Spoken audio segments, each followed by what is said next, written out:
Hello and welcome back to All About Community. Again, my name is Robert L. Harris and I am your host. When we went to break, I was speaking with Kareem Weaver, and I indicated that I didn't quite understand the connection in the petition about student intervention. What is student intervention? Student intervention means when things don't go right, what do you do? Oftentimes in schools, if a kid's not learning to read, you just move on.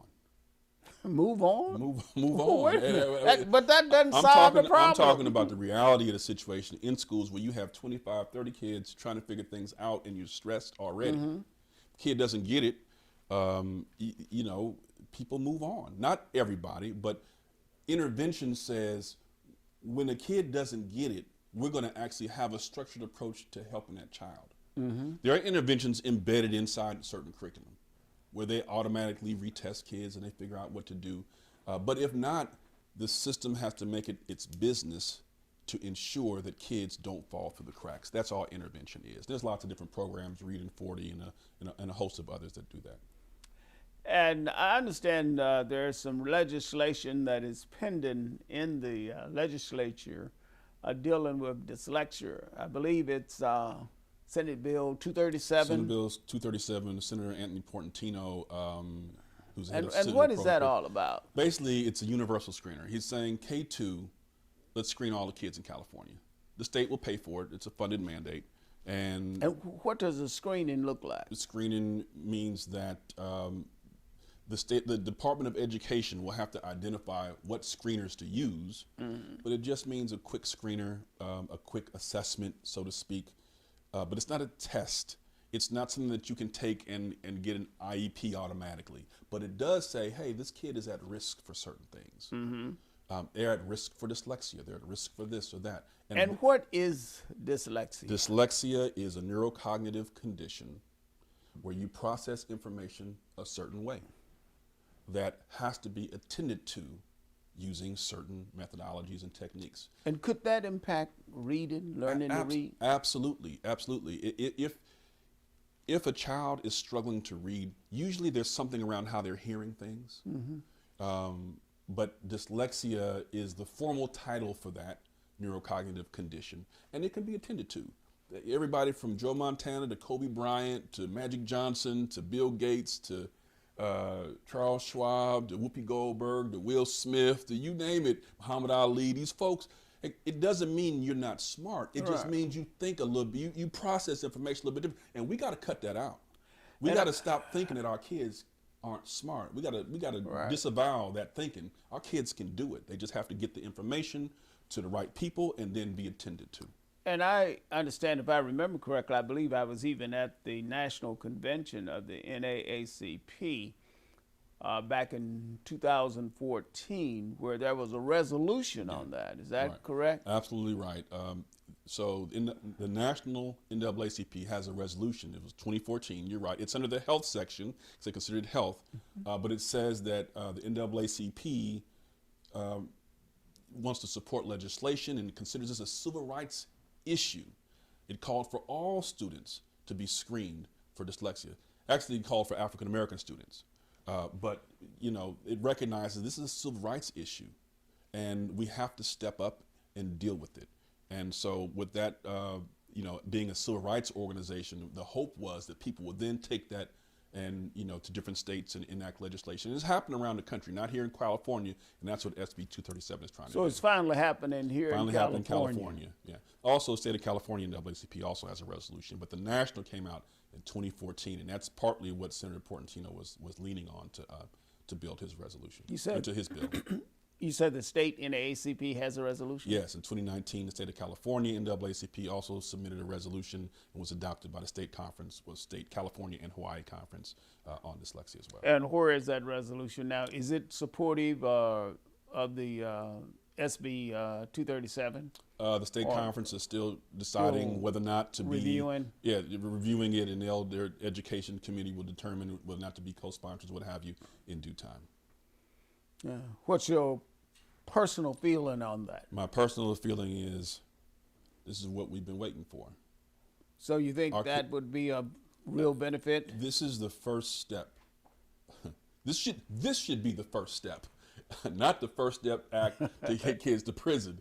This should be the first step to getting our kids the help they need and the guidance they need. I have nieces, nephews, and others who have dyslexia. I get it. And we have to move beyond the narratives of saying our kids are just slow or they're dumb or they're this. No, our kids are brilliant and they can do it. They just need the support, they need the guidance, and they need the structural support of the state of California to get there in their school system. So I'm hopeful. I'm hopeful, but it's very important legislation. I hope it passes.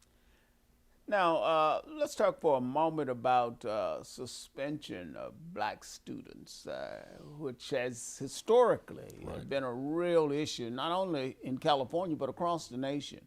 Right. What's going on there? So there's a lot there, Bob. There's a lot there. But what I will say is this. When kids can't read, all kind of things happen. Imagine being a ninth grader in high school with all the hormones raging and everything else, and you can't read or write. And they're calling on you. You do just about anything to get out of class. That's right. And our kids do. They cut up left and right. I'm not saying that some of those suspensions aren't warranted, but what I'm saying is the root cause is that we haven't attended to the basic foundational needs and their civil rights to secure a good education through literacy. So yes, the suspension rates are disproportionate. The root cause of that, though, is that our kids have academic needs that haven't been met. 80% of kids in special ed have a root cause, a primary cause of low reading. 80%. Now that also tracks with the data for our prison system. 80% of inmates are functionally illiterate. 80%. And 47% of them have been diagnosed with dyslexia. So we're talking about something that's pervasive throughout our systems, both correctional institutions, unfortunately, but also in our schools. So the suspension rate, unfortunately, is a byproduct of other things that we haven't attended to. We're going to discuss all this in our town hall. The NAACP of Oakland is going to have a town hall. When is that? It's March 18th from 5:30 to 7. All are welcome. The URL to register is tinyurl.com/literacy town hall. So folks can go there, they can register, and they can be part of this conversation. Will there be other opportunities to participate in town halls? I know this one is coming up, may come up before this is taped or aired, but people can stay tuned for other opportunities to participate. On an ongoing basis, we engage with our district partners. It's co-sponsored by the board president and another director. So 2 school board directors are co-sponsors, along with the Latino Education Network, the Acuna Group, which is the Pacific Islanders Group, Decoding Dyslexia California, the Oakland Literacy Coalition, and others. So universities, mills, holy names, etc. So we're trying to engage the community on an ongoing basis. They can also join the NAACP at naacp.org, branch 1051, and engage in our monthly meetings that we have. Our committees also have meetings. They can attend those committee meetings. There are ways to engage and get their voices heard. Now, what about coronavirus that has kept the schools essentially closed and doing virtual learning, whatever learning may be virtually, for the last year? What's the impact there? I understand that is not working out too well. There is learning loss. You have to remember, when you have 18% of your kids reading proficiently, nothing from nothing leaves nothing. Like that. Nothing from nothing leaves nothing. Now, do you have? We're running out of time. Do you have any final comments you'd like to make on education committee? What I'd say is yes. That the literacy crisis is a self-inflicted wound.